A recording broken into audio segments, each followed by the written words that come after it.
Hey everyone, Assalamu alaikum. Welcome back to the Rising Convert podcast. I'm so excited to have you join me for this episode.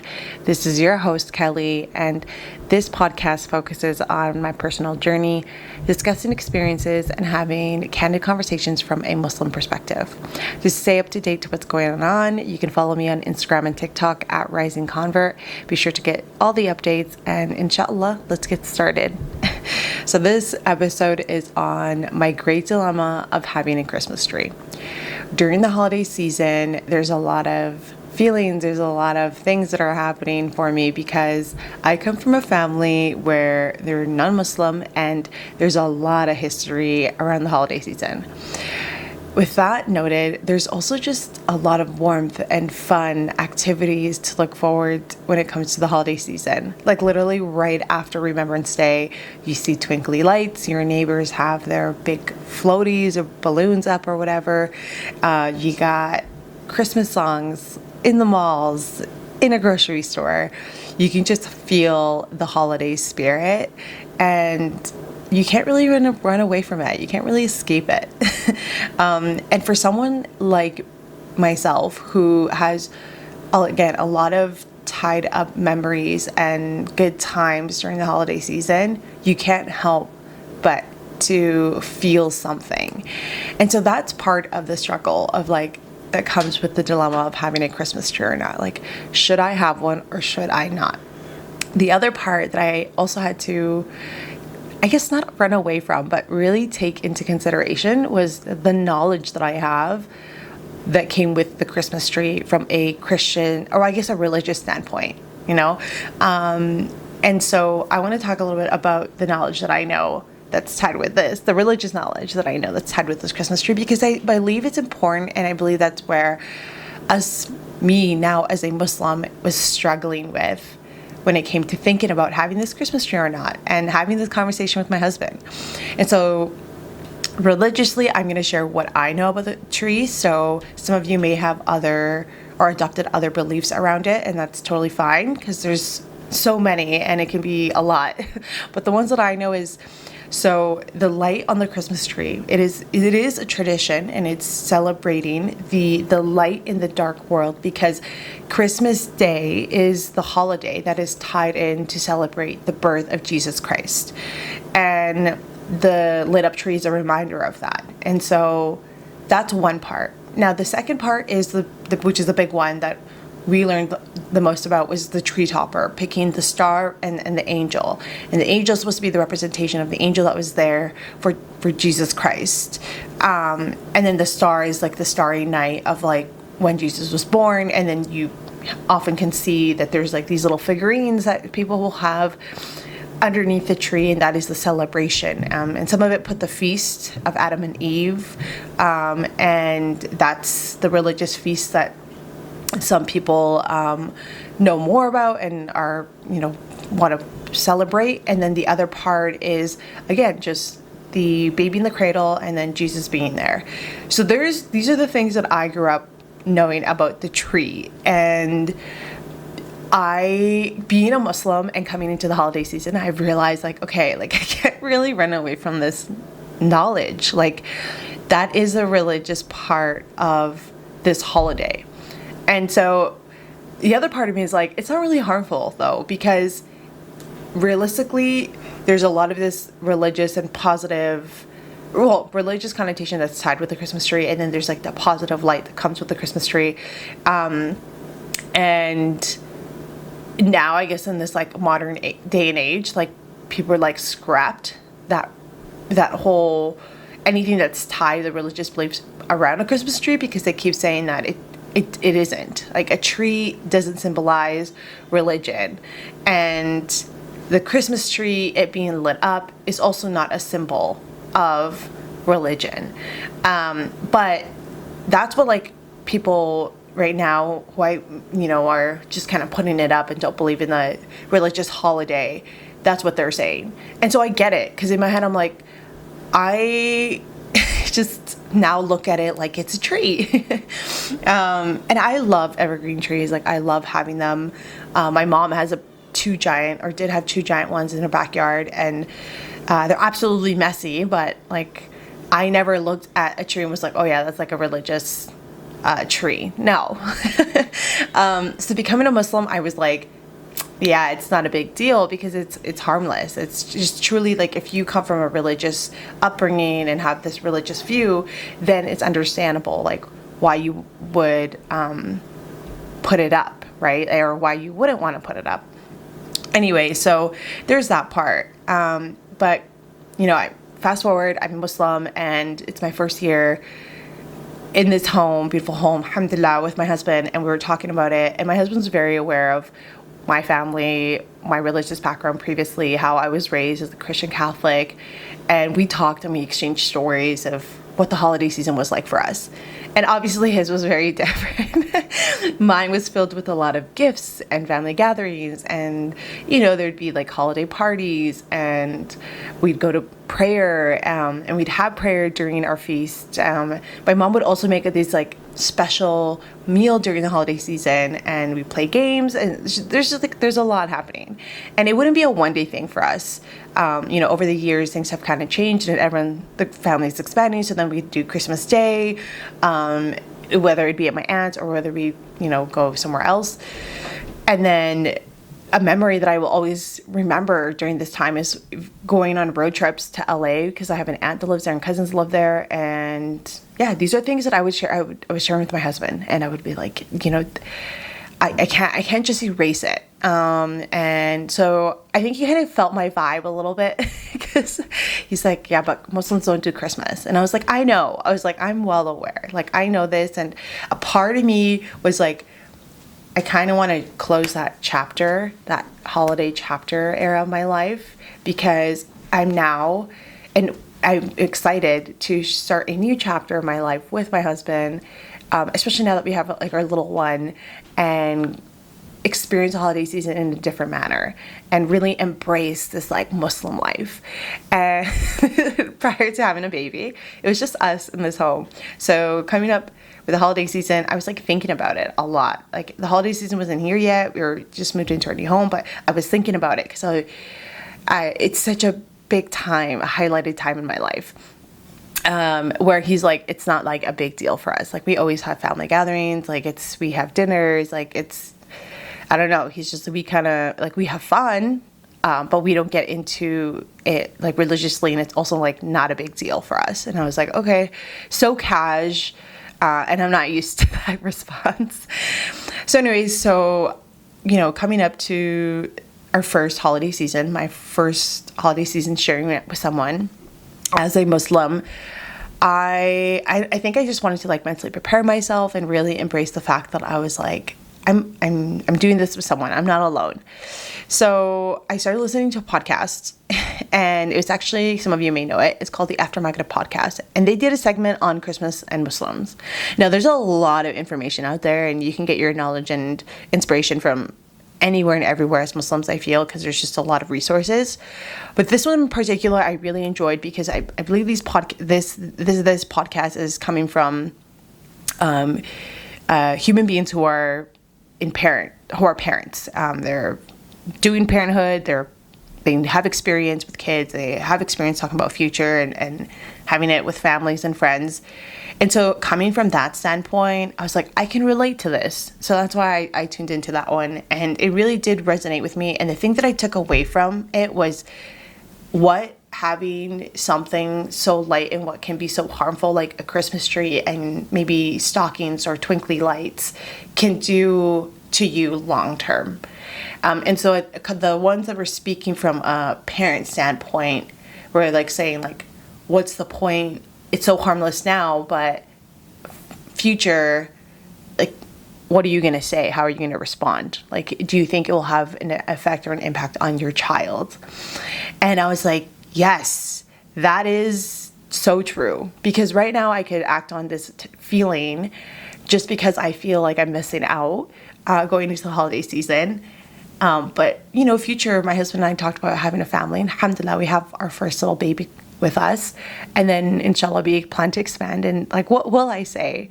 What if we do have pictures and they are like, okay, mommy, like I understand back then there's pictures of you in a Christmas tree and really getting into this holiday spirit. But what about now when you and Baba are like Muslims and you have a Christmas tree and you have pictures or something?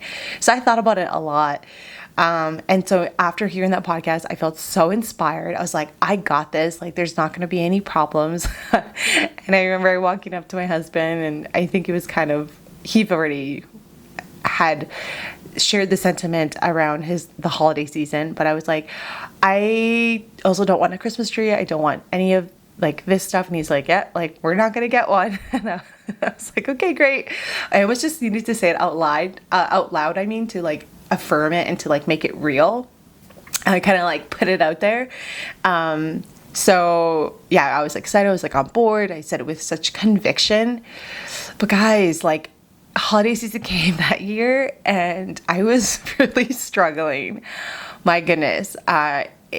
Coming into the season with nothing around me that was like a representation of the holiday, with not feeling the warmth and the love that I usually tend to feel, and not having the things around me that I get excited about was really hard.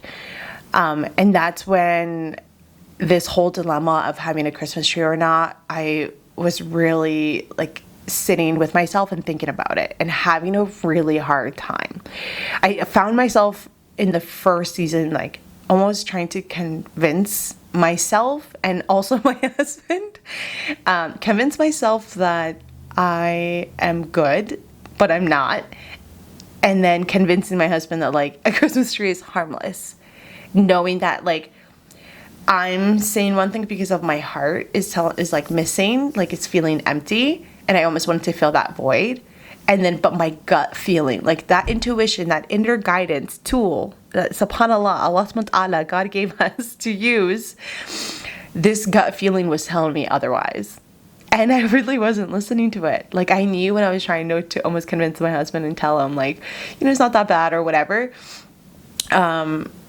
This like uneasy feeling started happening and it didn't feel good. It made me almost uncomfortable to say it out loud because again, the thing that I really was at the forefront when I was talking around having a twinkly tree in my house was the religious knowledge around it.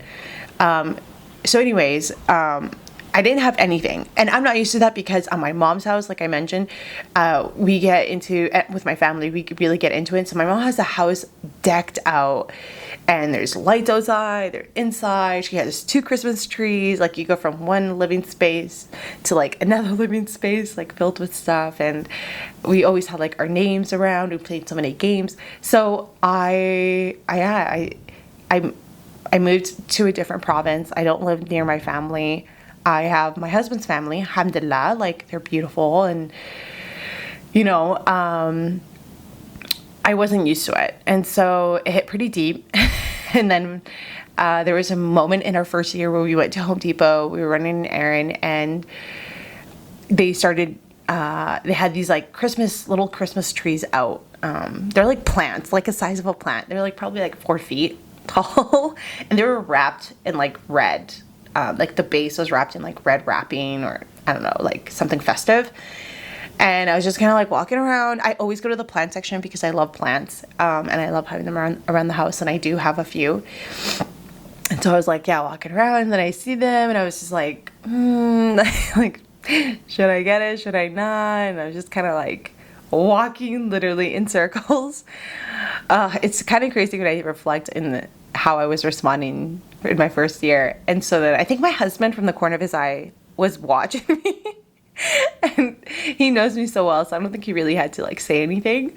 All he said was, get it if you want it. And I was like, no, it's okay. And he's like, no, seriously. He's like, get it if you want it. Like, I think you want it. So just get it. It's fine. And I was like, okay. So I got so excited.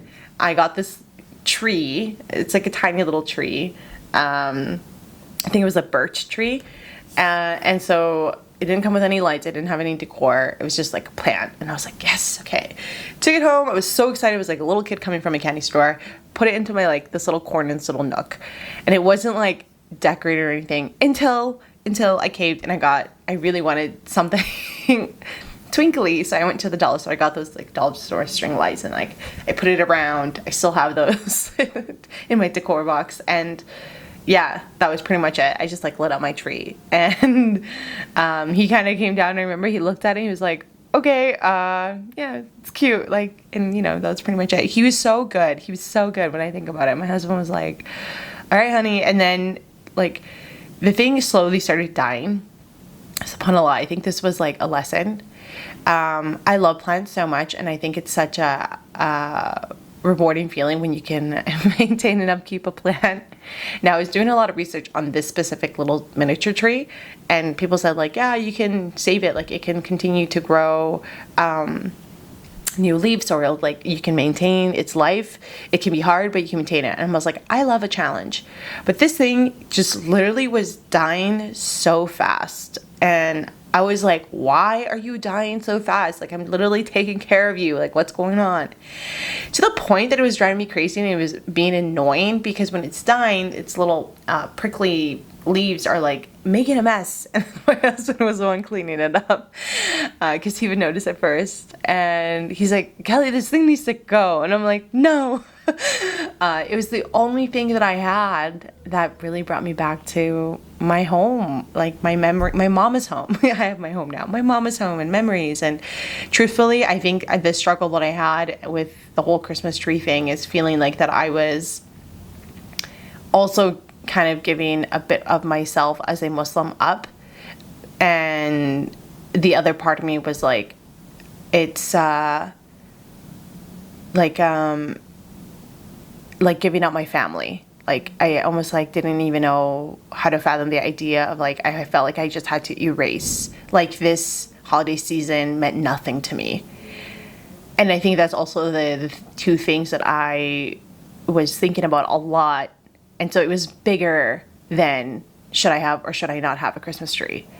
And it took a lot of reflection and a lot of time, and moments like this having that I had like at Home Depot, and having struggles with tree and feeling so like an attachment. Like, I associated those memories with this tiny little thing. And then, you know, there is this, subhanAllah, like this verse in the Quran that talks about like loving God first and foremost, then, you know, and putting your relationship with God first above like everyone else's, and that includes your family.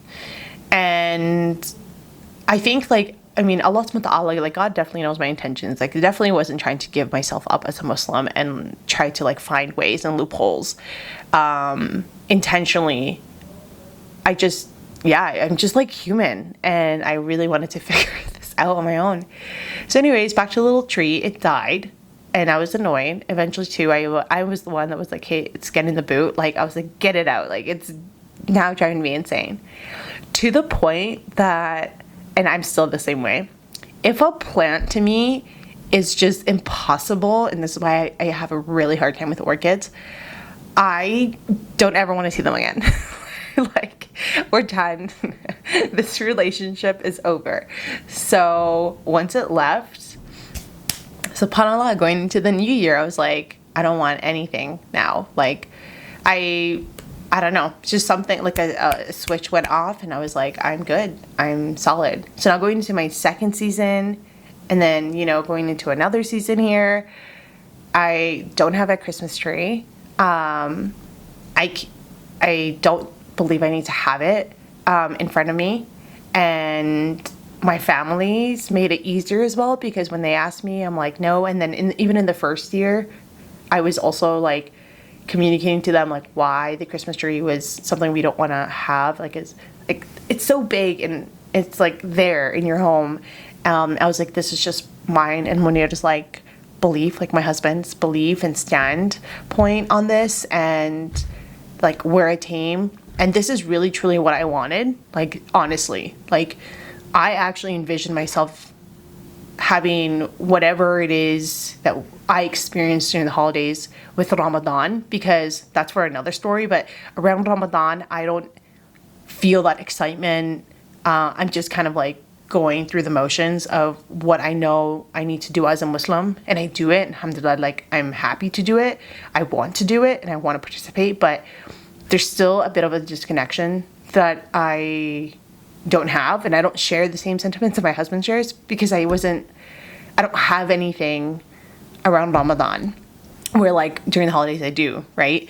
But yeah, like it made it easier through communication with my family. And then even going into the second season, I remember them saying like, yeah, you don't have to, like, that's totally cool. Like you're the new you, like embrace this. Like that's awesome that you have, you know, your husband by your side discussing and going through these dilemmas with you. And I'm like, yes, I'm so grateful.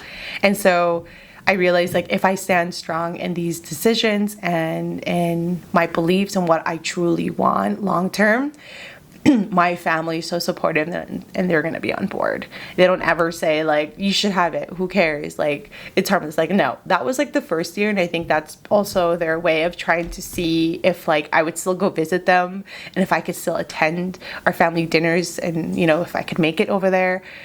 So I think that was their first year of also trying to see where I stand, and it's totally fair. So anyways, here we are. Alhamdulillah, we're in a good place. Husband and I are on the same page.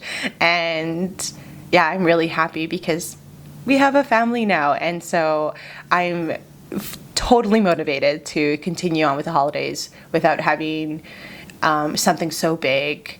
And also just buy into all these things that people do during the holiday season. Yeah, so there you have it, my story around the holiday season. And I hope that some of you can resonate with what I've got going on.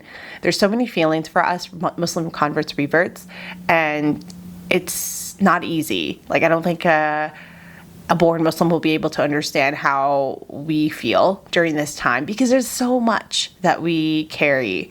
And if you felt like me at one point where it was like all or nothing, like you were erasing this time with your family, you had to move on because you're now Muslim, you don't.